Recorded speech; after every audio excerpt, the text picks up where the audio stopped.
महिलाओं से संबंधित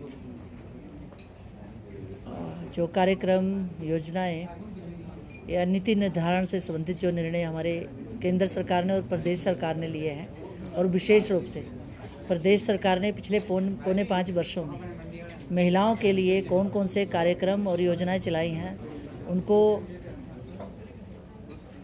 धरातल पर ले जाने का जो कार्य किया है, उसको लेकर आज मैंने प्रेस वार्ता की है और डिटेल में मैंने सारी बातें आपके सामने रखी और मैंने ये भी बताया कि क्या अंतर है पिछली सरकारों में और हमारी। पिछली सरकारें मतलब जब केंद्र और प्रदेश में कांग्रेस की सरकार रही। आपको पता है केंद्र में 60 साल से अधिक कांग्रेस का शासन रहा है और प्रदेश में भी 50 वर्षों तक जो है कांग्रेस का शासन रहा है। उनके टाइम में भी महिलाओं से संबंधित योजनाएं शुरू की गई थी, उनके समय में शुरू की गई योजनाएं और हमारे समय में शुरू की गई योजनाएं, इनमें बहुत अंतर है।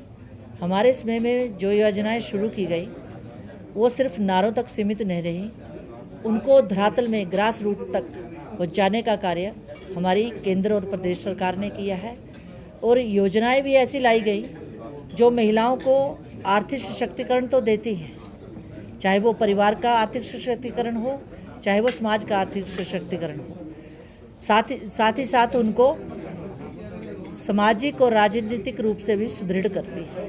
और मैंने प्रेस वार्ता के माध्यम से बताया कि 2 चीज़ों में महिलाएं हमेशा पीछे रहती थी, निर्णय लेने में और नेतृत्व करने में। आपने देखा होगा इस बार जो हमारी सरकार केंद्र में बनी है और प्रदेश में बनी है, उसमें निर्णय प्रक्रिया में और नेतृत्व क्षमता को पहचान कर उनको नेतृत्व देने का काम भी हमारी सरकारों ने किया है।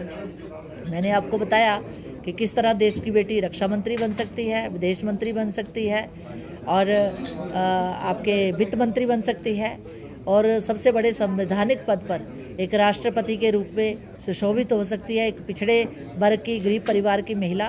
तो ये नेतृत्व दिया है हमारी सरकार ने। और इस बार की जो योजनाएं हैं उनसे बहुत बड़ा परिवर्तन आया है। बेटियों के प्रति समाज की सोच बदली है। सुकन्या समृद्धि योजना, बेटी पढ़ाओ बेटी बचाओ योजना, ये ऐसी योजनाएं हैं जिन्होंने बेटी के प्रति समाज की सोच बदली है। आज गणतंत्र दिवस पर परेड हो तो उसका नेतृत्व देश की बेटियां करती हैं। आज सेना में अगर मैंने पहले ही बताया प्रेस वार्ता में कि राफेल जैसे लड़ाकू विमान को उड़ाना हो तो वो देश की बेटियां भी उड़ा रही हैं और मोर्चे पर भी सेनाओं का नेतृत्व बेटियां कर रही हैं।